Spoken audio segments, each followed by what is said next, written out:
ምንድን አልከኝ? ቁርአን ለምሳሌ አንድ ሁለት ሱራ እንትን ይልና ግድግዳ ላይ መስቀል ቤት አንዴ ችግር እንመልስልሃለን። ከላይ ሻሃዳ እያልክ ነው ሰይድ? ያ ሰዒድ ሰላም አለይኩም ወሱ ናም አለይኩም ሰላም ወራህመቱላሂ ወበረካቱ። እስኪ አንዲ ልጅ አለ ሻሃዳ ታስይዘዋል ነው ማለት ነው። የቴ ልጅ ነው ነጭ? እሺ አለ አብሮህ ነው? አብሮኝ ነው። እሺ ናም እሺ እሺ አናግረኝ። ሰላም እንዴት ነህ? ሰላም ባል ሰላም ነው አለ አልሐምዱሊላህ። እሺ ማን ነበር ስምህ? ናቲ ናቲ። እሺ እስልምናን መቀበል ፈልገህ ነው?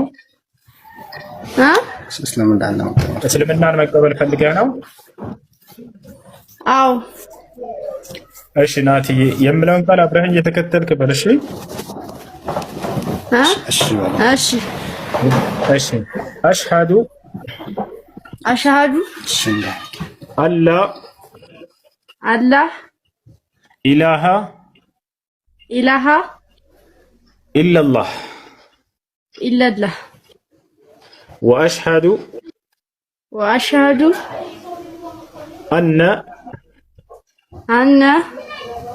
ሙሐመደን ረሱሉላህ ማሻአላህ ጨርሰሃል። ለአላህ ምስጋና ይገባው። አሁን ያልከው ቃል የሸሃዳ ቃል ወይንም የምስክር ቃል ይባላል። ትርጉሙ አሽሃዱ አን ላ ኢላሃ ኢለላህ ማለት እነሆ ከአንዱ ከአላህ በስተቀር በእውነት የሚመለክ ሌላ አምላክ የለም ብዬ መሰክራለሁ ማለት ሲሆን፣ ወአሽሃዱ አነ ሙሐመድን ረሱሉላህ ማለት ደግሞ ሙሐመድም የአላህ መልእክተኛና ነብይ ናቸው ብዬ መሰክራለሁ ማለት ነው። እንግዲህ ዛሬ ወደ እስልምና ሃይማኖት ተቀላቅለሃል። ኢስላም ብሎ ማለት የነብያቶች ሁሉ ሃይማኖት ነው። አምላክ ለነብያት ሁሉ አንድ ጊዜ የደነገገላቸው ሃይማኖት ነው። ይሄ ሲናገር አምላካችን አላህ ምን ይላል? ሸረዐ ለኩም ሚነ ዲን ማ ወሳ ቢሂ ኑሐን ወለዚ አውሐይና ኢለይከ ወማ ወሰይና ቢሂ ኢብራሂመ ወሙሳ ወዒሳ ይላል። እነሆ ይሄን እስልምናን ሃይማኖት እኔ ደነገግኩላችሁ ከዚህ በፊት ኖህን፣ አብርሃምን፣ ሙሴን፣ መሲሁን ወይንም ክርስቶስን አዝዤባቸው የነበረውን ሃይማኖት እያለ ይናገራል። እንግዲህ ነብያቶች ሁሉ የታዘዙበት ሃይማኖት ነው ማለት ነው። ኢስላም ብሎ ማለት ምን ማለት ነው?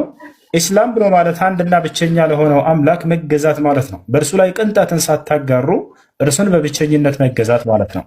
ነቢያቶች ሁሉ ሊያስተምሩ የመጡት ስለዚህ ነው። አንድና ብቸኛ ስለሆነው አምላክ ሊሰብኩ መጡ እንጂ በፍጹም አምላክ አንድም ሶስትም ነው ብለው ያስተማረ ነቢይ የለም። ያ አምላክ ደግሞ ከመለኮታዊ ባህሪያቶቹ እርሱ ዘላለማዊ ሕያው እንደሆነ አስተምረዋል። በፍጹም የሚሞት አይደለም። ሞት እርሱ ጋር የለም። ሞት ያለው ፍጥረታት ጋር ብቻ ነው። አምላክ ስለ እኔ ኃጢአት ሲል ሞተልኝ ብሎ ሂሳብ የለም። መሞት የፍጡር ባህሪ እንጂ የፈጣሪ ባህሪ አይደለምና ማለት ነው። እሺ ናቲ ስምህን መቀየር ከፈለግ እንቀይርልሃለን። ቻርት ወስድና ስለ ሶላት አስተጋገድ ካጠገብ ያሉ ሰዎች ያስተምሩሃል። የዚህ ለአንተና ለመሰከርከው ለአንድ አምላክ ለአላህ ብቻ መስገድን ትጀምራለህ ማለት ነው። እሺ ናቲ የምትወደው ደስ የሚልህ ስም አለ? አዎ። እሺ ማን የሚል ስም ትወዳለህ? መሐመድ። ሙሐመድ። አላሁ አክበር አላሁ አክበር አላሁ አክበር። ሙሐመድ ማለት ምስጉኑ ማለት ነው። የነቢያችን ሰለላሁ ዐለይሂ ወሰለም ስም ነው። አላህ ስብሐነሁ ወተዓላ ነው ይሄን ስም መርጦ የሰጣቸው። ነቢያችን ሰለላሁ ዐለይሂ ወሰለም ሲናገሩ ምን አሉ? ሐዲስ ላይ ሊየ ኸምሰቱ አስማ ለእኔ 5 ስሞች አሉኝ አሉ። አነ ሙሐመድ ወአነ አሕመድ ወአነ አልማሒ ወአነ አልሐሽር ወአነ አልዓቂብ አሉ። እኔ ሙሐመድ ነኝ እያሉ ተናገሩ። እኔ አሕመድ ነኝ እያሉ ተናገሩ። ስለዚህ ምስጉኑ ማለት ነው። ለምን በዚህ ተጠሩ ከተባለ ሊአነ አልኸላኢቅ የሕመዱነሁ የውመ አልቂያማ ምን አወሊህም ኢላ አኽሪህም ወምን እንሲህም ኢላ ጀንህም ወምን አስገሪህም ኢላ አክበሪህም እንዳለ ፍጥረት ሁሉ የትንሣኤ ቀን ቆሞ የሚያመሰግንባቸው ጊዜ ስለሚመጣ ነው። ማለት ለሰው ዘር የዋሉት ትልቅ ሁኔታ ለነቢ ሰለላሁ ዐለይሂ ወሰለም ፍጥረታትን ከማምለክ ፈጣሪን ወደ ማምለክ ጥሪ አድርገውለታል። ይህን ህዝብ ከባዕድ አምልኮ ሁሉ አውጥቶታል። ስለዚህ ነቢ ሰለላሁ ዐለይሂ ወሰለም ከስሞቻቸው መካከል አንደኛው ስም ነው ሙሐመድ የሚለው ደስ የሚል ስም ነው። ከዚህ በኋላ ሙሐመድ ነው ስምህ። ስለ ኡዱ አደራረግና ስለ ሶላት አሰጋገድ አስተምሩት። ሶላት ከእናንተ ጋር ይስገድ። ከዚያም ስለ ዲኑ እንዲማር በአቅራቢያ ወደሚገኝ መድረሳ አስገቡት። ከዚህ በኋላ ዲኑን በደንብ ተምሮ ትውልዱን የሚጠቅም ይሆናል ኢንሻአላህ። አላህ መልካምን ነገር ይወፍቀው ኢንሻአላህ። አላህ ጀዛህን ይክፈለው። ስዋ እንደ አይናችን ብለን የምንሳሳለው ወንድማችን አላህ ይጠብቅህ። በጣም ደስ ብሎኛል። እኔም ለእናትና ለአባቱ ደግሞ አላህ ሂዳያ እንዲሰጣቸው ዱዓ አድርግልኝ ማለት ነው። እሺ እሺ፣ መርሐባ ወንድምሽ። እሺ ጀዛከላህ ኸይር። አላህ ይጠብቅህ ሀቢቢ። መርሐባ ወንድምሽ። ወያኩ። እሺ ጥያቄ ያለው መቀጠል ይችላል። ሰላም አለይኩም። ወአለይኩም ሰላም ወራህመቱላሂ ወበረካቱ። የኔው ልድገመው? እሺ ድገመው። እሺ ረሳሁት፣ ይቅርታ። ችግር የለውም።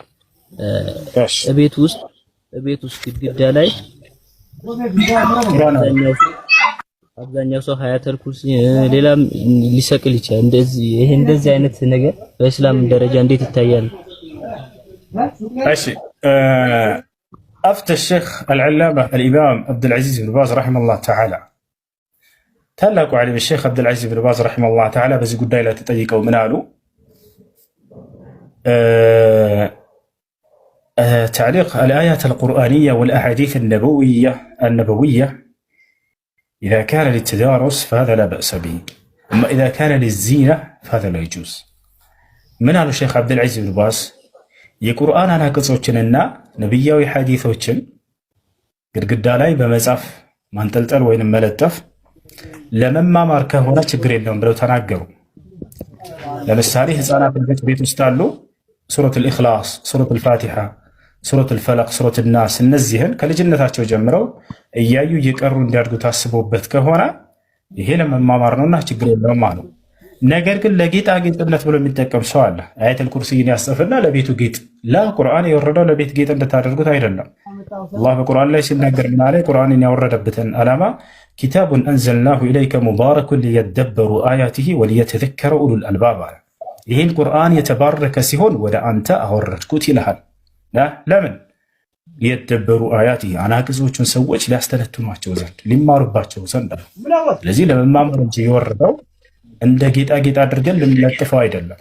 ስለዚህ ለመማማር ከሆነ ችግር የለውም። ጌጥነቱን አስበው ከሆነ ግን ለቤት ውበት እንዲሆንልህ ብሎ አስበው ከሆነ አይቻልም። አይ መርሐባ። እሺ አብዱልከሪም። ሰላም አለይኩም ኡስታዝ። ወአለይኩም ሰላም ወራህመቱላሂ ወበረካቱ። እንዴት ነህ? አሰላሙ አለይኩም። አለን አልሐምዱሊላህ። እሺ አብዱልከሪም እና ሳሙኤል ትቀጥላላችሁ። ሳሙኤል እንዴት ነህ? ጸጋና ሰላም ይብዛልህ። አሜን፣ እግዚአብሔር ይመስገን። እንዴት ናችሁ? አለን አልሐምዱሊላህ።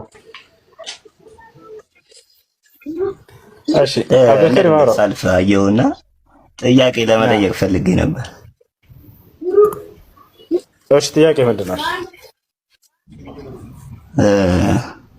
እስልምና የነቢያቶች እምነት ነው ይባላል እና ከቁርአን ውጪ ምንድነው ማስረጃው? ነቢያቶች እነ አብርሃም ወይም ኢብራሂም እነሱ አላህን ያመልኩ እንደነበረ ማስረጃው ምንድነው? እስቲ እሱን ንገረኝ እስቲ ከቻልክ። አየሽ ከቁርአን ውጪ መሆኑ መስፈርት አይደለም። ባን ይሄን መስፈርት ያመጣልህ ከየት ነው ያገኘው?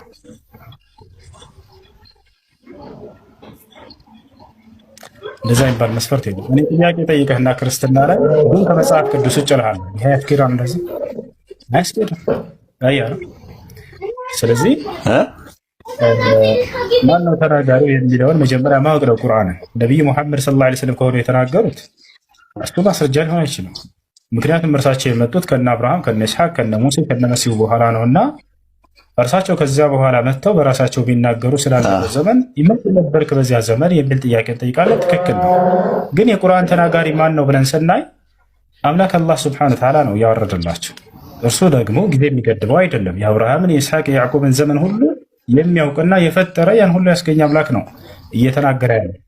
አላህ በቁርአን ላይ ሲናገር ቁል አንዘለሁ አለዚ የዕለሙ ሲረ ፊ ሰማዋት ወልአርድ ይላል። ሙሐመድ ሆይ ይህን ቁርአን ለሰዎች ያወረደው ማን ነው አለ? ሙሐመድ ነው አለ? ላ አይደለም፣ የሰማያትንና የምድር ሚስጥር ሁሉ ከሚያውቀው ከአምላካችሁ ከአላህ ዘንድ ተወረደ በላቸው ይላል። አያ ለእርሳቸው ይህን ቁርአን ያወረደው ለአብርሃም፣ ለኢስሐቅ፣ ለያዕቆብ እኮ እሱ እኮ እሱ የሚለውማ እንደሱ ብሎ እኮ የነገረን ነብዩ መሐመድ ነው እንጂ ሌላ ሰው እኮ አይደለም አይደለ? ከሱ ውጪ ከዛ እንደነበሩ ምን ከማህመድ ብቻ ነው ማረጋገጫችን። ሳሙኤል ሙሴ ብቻ ነው ማረጋገጫ ለእግዚአብሔር። ሌላ ማንም የለም። ከሙሴ በፊት እግዚአብሔር መኖሩን ያረጋገጠ አንድ ነብይ ይስጠኝ አለ? ስለዚህ ሙሴ ብቻ ነው ያረጋገጠው። ነብይ የመጣው ለምንድን ነው? ከሙሴ በፊት እግዚአብሔር መሆኑን ገልቦና ነበር አይደለም። እሱ የኛ እኮ ይኸውልህ እንደዛ ለማለት ራሱ እኮ የኛ አንድ ብቻ አይደለም ያለው ብዙ ማስረጃዎች አሉ። ከ40 በላይ ነቢያቶች አሉ አይደለ? ግን እነሱ በሙሉ ከሙሴ በፊት በአንድ የምጠይቀህን መልስ አንተ በመጣበት መንገድ ከሙሴ በፊት እግዚአብሔር ነበር ወይንስ አልነበረም? ከሙሴ በፊት እግዚአብሔር ነበረ ያለና የሚኖር ነው ዘላለም። በጣም ጥሩ። ከሙሴ በፊት ከነበረ መጽሐፍ ስጠኝ አንተ ማስረጃ የተጻፈ ነገር። አንተ እኮ እያልክ ያለው አሁን እዛ ሙሴ ላይ ነው። እኔ ያልኩህ እዚህ ነው። ሲጀመር በገለቦና ነበር የሚያመልኩት። ማስረጃ አለ ወይንስ የለህም? ከሙሴ በፊት ለመኖር ማስረጃ ከምንም ነገር ይሁን በህገ ልቦና ነበር የሚያመልኩት። ስለ ህገ ልቦና ምናምን በህገ ልቦና ነበር የሚያመልኩት። ከሙሴ በፊት ለመኖሩ አንድ ማስረጃ ስጠኝ። ምንድነው ማስረጃ እግዚአብሔር ለመኖሩ ከሙሴ በፊት?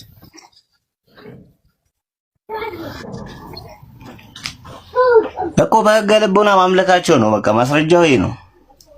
እሱን ማስረጃ ምንድን ነው? ለዚህ የተጻፈ ነገር ስትል በህገ ልቦና ሲያመልኩ እንደነበር ከሙሴ በፊት ከሙሴ በፊት በህገ ልቦና እንደሚያመልኩ ይታወቃል። የታወቀ ነገር ይታወቃል ነው ማስረጃው። ከዛ በኋላ ነው የመጣው እኮ አሳየን ማስረጃ ትልቁ ላይ አድርገህና ከሙሴ አሁን እኮ የተመሰረተው እስልምና የተመሰረተ የተባለው አንዲት መንገድ ስጠን። እንዳው ከሙሴ በፊት እግዚአብሔር ለመኖሩ የሆነ ማስረጃ የፈለከው ይሁን። አንተ ህገ ልቦናን በለው ህገ ጭንቅላት ከፈለከው አንተ ያላ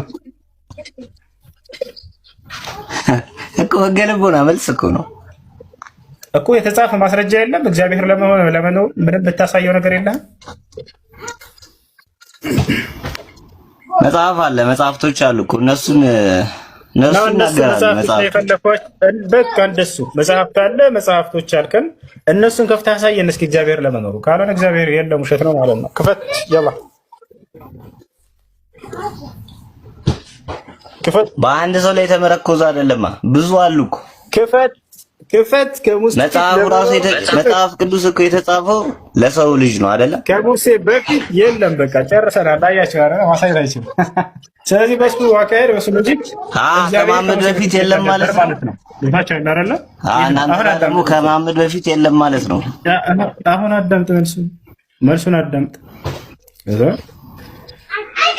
ስለዚህ እኛ እምነታችንን ይወጣቻለን። እኛ እምነታችንን ከያዝነው መለኮታዊ መጽሐፍ ማረጋገጥ እንችላለን። እሱ ግን ከያዘው መጽሐፍ ወላሂ እምነቱን ማረጋገጥ አይችልም። አንድ ክርስቲያን ሌላ መጽሐፍ አልጠየቀም። በያዝከው መጽሐፍ ውስጥ እምነትህ የለም። በያዝከው መጽሐፍ ውስጥ የምታመልከው አምላክ የለም፣ አይታወቅም። ሌላ መጽሐፍ አልጠየቀም። ከዚያ በፊት ወይም ከዚያ በኋላ ምናምን ብዬ በእጅህ በያዝከው መጽሐፍ ሃይማኖትህን ማረጋገጥ አትችልም። ትችላለህ? አትችልም? እርግጠኛ ነህ እሱን? አሁን ላይ ሙሉ በሙሉ እርግጠኛ ነኝ። በፍጹም በመጽሐፍህ ላይ ሃይማኖትህን ማረጋገጥ አትችልም። እግዚአብሔር የማያውቀውም ነቢያቶች የማያውቁትም ክርስትና ያውቁታል ካልክ ለእኔ እንትን እምነቴ ልጅ ምናልባት አንተን እንትን ማለት አቅሙ ላይኖረኝ ይችላል። ግን ቀጥተኛ እንደሆነ ያውቃል፣ የሚያውቅ ያውቃል። ሳሙኤል እምነትህን ከመጽሐፍህ አስረዳ አውጣና። ሌላ መጽሐፍ ከዚያ በፊት ብዬ አልጠይቅህም። በያዝከው መጽሐፍ እኔ ጥያቄ ነበረው ማለት እሱማ ያለ የኔ የራሴንም እኮ እንትን ላልል ይችላል። በቃም የታርክ እሺ፣ ነቢያቶችን ይዘዋል ሁለቱም መጽሐፍቶች ተብሎ ይታመናል። መጽሐፍ ቅዱስን ቁርአን ወጣቻለ አይደለ? ነገር ግን በእነዚህ ነቢያቶች ይገኛሉ፣ የነቢያቶችን አምላክ ይገኛል ተብሎ ይታመናል። ነገር ግን ሙስሊሞች እምነታቸውን ማረጋገጥ ይችላሉ የነቢያት እምነት እንደሆነ በመጽሐፉ ላይ። ክርስቲያኖች ግን በያዙት መጽሐፍ ላይ ነቢያቶችም ሆነ አምላክም አያውቁት። በክርስትና ማረጋገጥ አይችልም። ይሄን አይችልም። ሳሙኤል ነው ይዛቻል። ይሄን ይመስላል። ስለዚህ አላህ Subhanahu Wa Ta'ala ስለቀደሙት ስለላካቸው ነቢያቶች ሲተርክልን ምን አለ? ማካነ ኢብራሂሙ የሁዲየን ወላ ነስራንየን ወላኪን ካነ ሐኒፈን ሙስሊማ ይላል። አብርሃም አይሁድ አልነበረም፣ ክርስቲያንም አልነበረም። ነገር ግን ወደ ቀጥተኛ ጎዳና የተገለበለ ሙስሊም ነበር ይመርጣል በቃል። አብርሃም ክርስቲያን ነበር የሚል መጽሐፍ ቅዱስ ላይ ያለ ወይ ብዬ ብጠይቀው የለም፣ ወፍ አይታወቅም። አብርሃም ምን እንደሆነ ሃይማኖት ግን ክርስትና እኮ የመጣው እኮ ኢየሱስ ክርስቶስ ነው የመሰረተው እኮ ክርስትና። ከዛ በፊት አይታወቅም ነበር ክርስትና። ክርስትና የመሰረተው ኢየሱስ ክርስቶስ ነው። ከዛ በፊትስ ክርስትና አይታወቅ ነበር? ከዛ በፊትም ክርስትና እኮ የመጣው ኢየሱስ ክርስቶስ ነው ያመጣው። በሱ ስም ነው ተሰይመን እኮ ክርስቶስ የተባለ የክርስቶስ ተከታዮች ስለሆንን ክርስቲያን ተባልን እኛ። ከዛ በፊት የነበረው በአብርሃም ዘር ነበረ እንትን የሚባለው። ስለ ዘር ሳይሆን ጥያቄ ስለ ክርስትና ሃይማኖት ነው። ክርስትና የሚባለው ሃይማኖት ከዛ በፊት ነበር?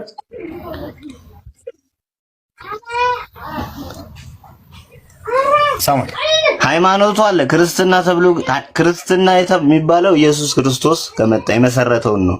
ከዛ በፊት የነበረው በአብርሃም ነበር የሚታወቀው፣ በአብርሃም ልጅ ነበረ። እሺ ክርስትና የሚለው አይሁዶች ማለት ነው። ክርስትና የሚለው ቃል አለ መጽሐፍ ቅዱስ ላይ ማለት አለበት። እኛ እኮ በመጽሐፍ ቅዱስ ብቻ አይደለም የምንመሰረተው ከመጽሐፍ ቅዱስ ላይ ነብያቶች ክርስትና የሚል ቃል የለም። መጽሐፍ ቅዱስ ላይ ክርስትና የሚል ቃል የለም ብራ የለም እኮ ነገርኩ እኮ በመጽሐፍ ቅዱስ ብቻ አይደለም እኛ እንትን የምንለው በቤተ ክርስቲያን ነው። እኛ ቤተ ክርስቲያን ነች መጽሐፉን ራሱ የሰጠች። ግን እኔ ጥያቄ የነበረው ማለት ነው ከነብዩ መሐመድ በፊት ነቢያቶች እንደነበሩ በምን ነበር የሚታወቀው ነበር ጥያቄ። እኔ አሁን የራሴን እንትን እላለሁ በጣም አዋቂ ነኝ ምናምን እያልኩ አይደለም። እዚች ጋር ያኛውን ለማወቅ ነበር አገባብ አንተ ቀየርከው እንጂ መልስን አዳምጥሽ መልስን። እሺ ከነብዩ መሐመድ ሰለላሁ ዐለይሂ ወሰለም በፊት ነቢያቶች እምነታቸው እስልምና ለመሆኑ ማስረጃቸው ምንድነው? የአምላካችን ግልጠተ መለኮት ያ አምላክ የተናገረው ቃል ነው። አምላክ ደግሞ ስላለፈው ዘመን ሁሉ የሚያውቅ ነው። ራሱ ነው ያንን ሃይማኖታቸው ምን እንደነበር አስተምሮታቸውን ሁሉ የገለጠልን። እሺ አላህ እንደተናገረው ማለት ቁርአኑን አላህ እንደተናገረው ማረጋገጫችን ምንድነው? ምን አይነት ማረጋገጫ ማለት አሁን ለምሳሌ ቁርአን ወርዷል። እሱን አሁን ለምሳሌ እንትን የወረደላቸው ለነብዩ መሐመድ ነው አይደለ? ከዛ ለህዝቡ ደግሞ የሚያስተላልፉት እሳቸው ነበሩ አይደል? ትክክል እኮ ማረጋገጫችን እዚች ጋር እሳቸው ናቸው ወይስ ሌላ ማረጋገጫ እሳቸው ብቻ ናቸው?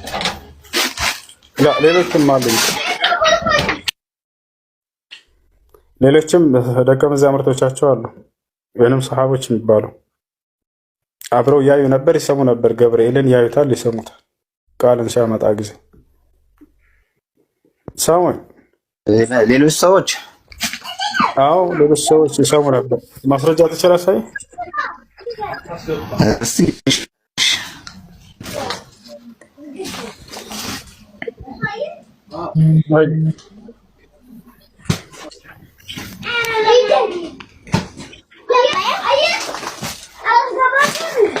እሺ ሳሙኤል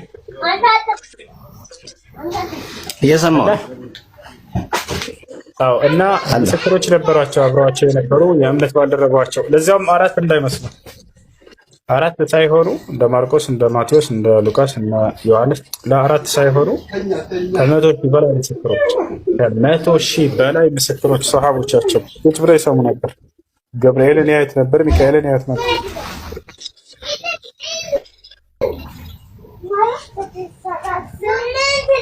ሰማ ሄሎ እየሰማሁ ነው። እና እነዚህ ሁሉ ምስክሮች ነበሩ። ከ100,000 በላይ ቁርአኑ ሲወርድላቸው ለሳቸው ማለት ነው። መለኮታዊ ራእይ ሲገልጠ መለኮት ሲመጣላቸው እነዚህ ሁሉ ሰሃቦች ቁጭ ብለው ያዩ ነበር፣ ገብርኤልን ይሳሙት ነበር። እሱ ነገር ተጽፎ ነው ወይስ እንደዚህ እንትን ነው? በታሪክ ነገር ነው ወይስ የተጻፈ ነገር ነው? በታሪክ አይደለም የተጻፈ ነገር ነው እንጂ።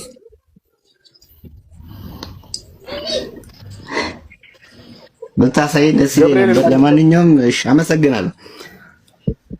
ጊዜያችሁን ስለሰጣችሁኝ አመሰግናለሁ። ከፈለክ አሳያለሁ። ግን አንድ ጥያቄ አለኝ። ምን እንደሆነ ታውቃለህ? ሌላ እኔ መጨረሻ ትለበልና ሉጣ። አይሽ እንትን የሃይማኖት ንጽጽር አሁን ለምሳሌ አንተ አለ አይደል? ሃይማኖት ንጽጽር ምናምን መልሶች ምናምን የምትሰጡ የሃይማኖት ሌሎች አሁን ለምሳሌ እስላምን ከማንም ጋር አላነጻጽረው። ቆይ እኔ እስላምን ከማንም ጋር እያነጻጸርኩ አይደለም። ቃሉን ያልኩ እንጂማ ሁሉም እኮ እምነቱን ላያነጻጽር ይችላል። እኔ ቃሉን ያልኩ እንድንጠቀምበት እንድንግባባው ያለ ነገር ነው። ቅድም ለምሳሌ የሚነጻጸረው ያለ ነገር ነው። እስላም ያለ ነገር ነው። በሃይማኖታቸው በመጽሐፋቸው ተገልጿል የነብያትነት እንደሆነ። ክርስትና ግን ለምሳሌ በያዙት መጽሐፍ ላይ የሌለ ሃይማኖት ነው። ነብያቶች አያውቁትም፣ አምላክ አያውቀውም። አምላክ የታለሽ የነብያት እምነት እንደነበር የሚገልጸው የቱ ጋር ነው? እሱን እሺ ንገረኝ።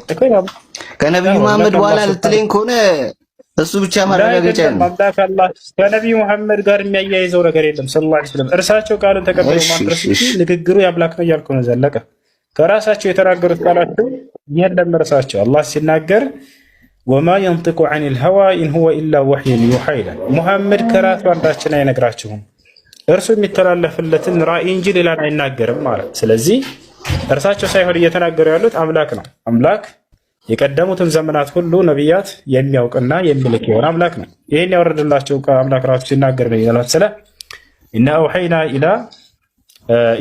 ኢለይከ ከማ አውሐይና ኢላ ኑሕን ወነቢይነ ሚን ባዕዲህ ይላል። እነሆ ወደ ኑህና ከእርሱ በኋላ ወደ ተላኩ ነቢያቶች ራእይን ስገልጥ እንደነበርኩኝ አሁን ደግሞ ዛሬ ለአንተ ገለጥኩልህ እያለ የሚናገር አምላክ ነው። ይታላረ ይሄ ነው።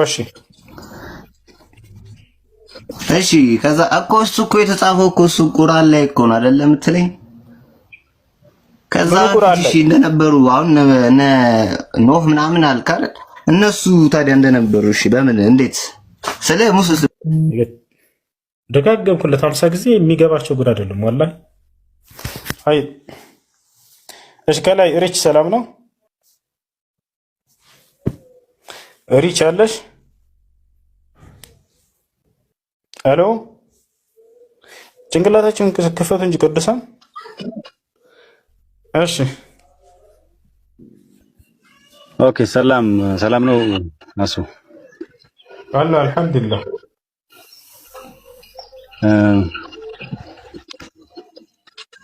እንግዲህ ከቅድም ጀምሮ እዚህ ጋር ስታወሩ አንዳንድ ነገሮችን ያዳመጥኩ ነው እየሰማሁኝ ነበር።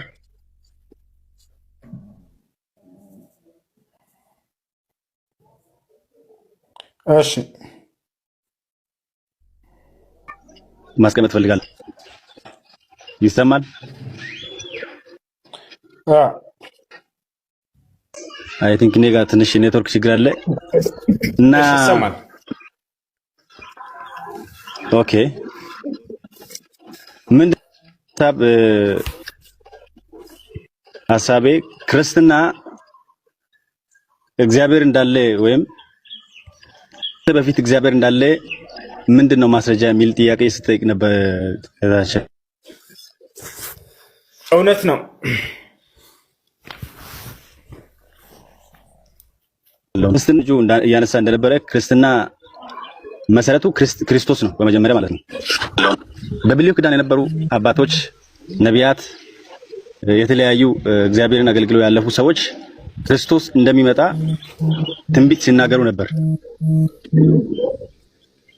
ትንቢት እንደተናገሩት ከ700 ምናምን ዓመት በኋላ እነ ኢሳያስ፣ እነ ዳንኤል፣ እነ ሕዝቅኤል የተለያዩ ነቢያት ተነስተው በየጊዜያቸው እነ ሙሴም ጭምር እንደተናገሩት ሰዓቱ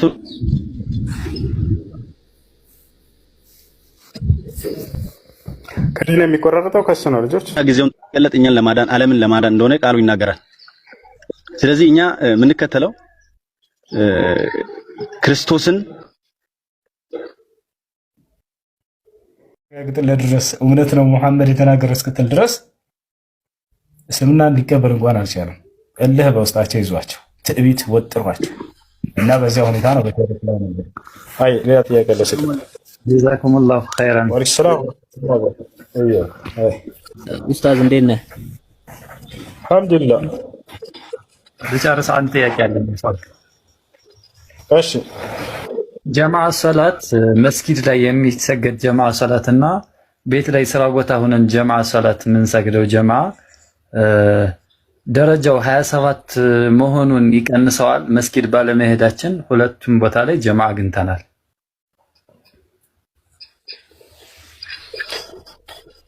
እሺ ነቢያችን ሰለላሁ ዐለይሂ ወሰለም ሐዲስ ላይ ሲናገሩ ምን አሉ? ሶላቱል ጀማዓ አፍደል ሚን ሶላቲል ፈዝ ብ27 ደረጃ። በጀማዓ የሚሰገድ ሶላት ከተናጠል ከሚሰገድ ሶላት በ27 ደረጃ ይበልጣል ብለዋል። ታዲያ የት ነው ጀማዓ ሲሉ ነቢያችን ሰለላሁ ዐለይሂ ወሰለም ያሰቡት? ማ ሁወ መቅሱድ ነቢይ ዐለይሂ ሰላቱ ወሰላም ፊ አልጀማዓ። ነቢ ሰለላሁ ዐለይሂ ወሰለም ጀማዓ ሲሉ ምንን አስበው ነው? በሌላ ሐዲስ ላይ ተናገሩት። ቃለ ነቢዩ ሰለላሁ ዐለይሂ ወሰለም ነቢያችን ሰለላሁ ዐለይሂ ወሰለም ምን አሉ? መን ሰሚዐ ኒዳአ ፈለም የእቲ ኢለል መስጂድ ፈላ ሶላተ ለሁ ኢላ ሚን ዑዝር ወልዑዝሩ ሁማ አልመረዱ ወልኸውፍ። የአዛን ድምፅ ሰምቶ ወደ መስጂድ በመሄድ ሶላተል ጀማዓ ያልሰገደ ሰው ቤቱ ቢሰግድ ሶላት የለውም አሉ። ስለዚህ ጀማዓ ሲሉ ምን እንፈልገው ነው? ምን ተረዳኸው ነው? ወንድም የሚተናሳ ጀማዓ ሲሉ የት እንፈልገው ነው? መስጂድን አይደለም። ቃል በቃል መስጂድ ሄዶ ጀማዓ መስገድ ብለው ተናገሩ። ነገር ግን ሁለት ምክንያቶችን ከዚያ በኋላ አስቀመጡ። ሰው መስጂድ ራሱ የአዛን ድምፅ እየሰማ ቤቱ መስገድ የሚችልበትን መንገድ እርሱ ምንድን ነው? ሁለት ምክንያት ለወንዶች ተቀምጦላቸዋል። ሴቶች እስከተባለ ሴቶች ላይ ሲጀምር ጀማዓ ግዴታ አይደለም መስጂድ ሄዶ መስገድ፣ ቤታቸው መስገድ ይችላሉ። አሁን ስለዚህ አሟችሁ ከሆነ የቤቱ በአካል እንዳለ ቤት ውስጥ ያላችሁት ልጆች በጀማዓ ይዛል ብትሰግዱ እኩል ከመስጂዱ ጋር ባልተናነሰ ታገኛላችሁ። ምክንያቱም በህመም ምክንያት መቅረትን ኢስላም ራሱ ስለፈቀደ። ሁለተኛ ፈርታችሁ ከሆነ በእናንተ ባላችሁበት ቤትና በመስጂዱ መካከል ለህይወታችሁ አስጊ የሆነ የሚያስፈራ ነገር ካለ፣ ለምሳሌ የሰው ጅብ ካለ ወይንም ሽፍታ ካለ ወይንም ሽርጣ ካለ ወይንም ኃይለኛ የሆነ በህይወታቸው ላይ አደጋ የሚያደርስ ነገር በመካከል ካለ የዛኔ ቤታቸው መስገድ ትችላላችሁ፣ ተፈቅዶላቸዋል። ልክ መስጂድ እንደሰገዳችሁ ተደርጎ ይያዛል። ነገር ግን የመስጂድ ቅርብ እያለ ያለምንም ምክንያት እዚህ ጀማዓ ፈጥረን እንሰግዳለን አይቻልም። ነብዩ ሰለላሁ ዐለይሂ ወሰለም መስጂድ ሄዳችሁ ስገዱ ስላሉ ያን እየተናገሩ የአዛን ድምፅ የማይሰማበት ሩቅ ቤቱ ወይ የስራ ቦታው ሊሆን ይችላል። ግን ጀማዓ ሰላት ቢሰግድ ያንኛው ጀማዓ ሰላት ያገኛል። አዎ ያገኛል። ምክንያታዊ ከሆነ ያገኛል። ጀዛከላሁ ኸይር።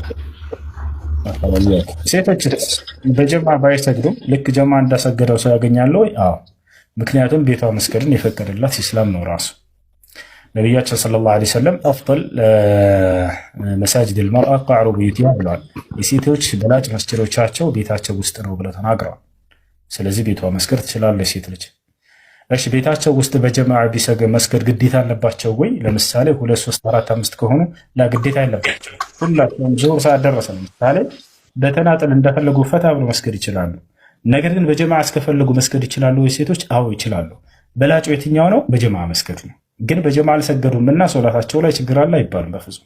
ጀማዓ ኢነማ ሹሪዐት ዐለ ሪጃል ወለይሰ ዐለ ኒሳ፣ በወንዶች ላይ ነው እንጂ ግዴታ የተደረገው በሴቶች ላይ አይደለም። እሺ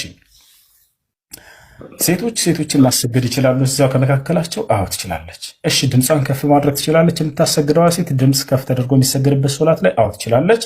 ባጠገቧ አጅነቢ ወንድ ወይም ባዕድ ወንድ እስከሌለ ድረስ። እሺ ሴቶችን በምታሰግድ ጊዜ ልክ እንደ ወንዶች ከፊት ተቀድማ ነው ወይንስ አብራቸው ሶፍ ሰርተው ነው? ከፊት ተቀድማ አይደለም፣ እንደ ወንዶች በዚያው እኩል ሶፍ ይሰራሉ። መካከል ላይ ሆና እርሷ ታሰግዳቸዋለች ማለት ነው። ቀጣይ ሰላም አለይኩም። ወአለይኩም ሰላም። ጥያቄ እነዚህ እስላማዊ ባንኮች ማለት ነው እና ሂጅራ ምናምን ባንኮች ላይ አንድ ጓደኛ የነበረና ቢያንስ የሆነ ብር ታስቀምጣለህ።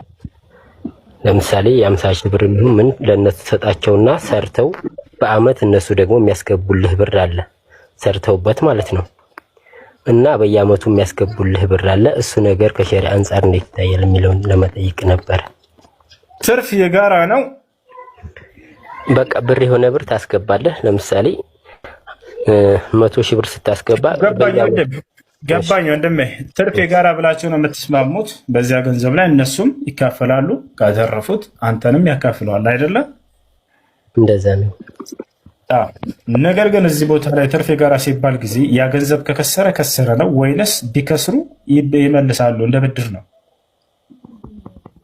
ላይ እንትን አይደለም። በእርግጥ እርግጠኛ ሆነ ምን አለ መሰለህ ትርፍ የጋራ ላይ የተለያየ ነው ወለድ የሚሆንበት ጊዜ አለ። እርሱም ምንድነው ያ ነገር ከከሰረ ተመላሽ ከሆነ ለአንተ ያንን ነገር የሚመልስ ከሆነ ያ ትርፍ የጋራ ሊሰራልህ የሰጠው ሰው ይሄ ያስኬዳል።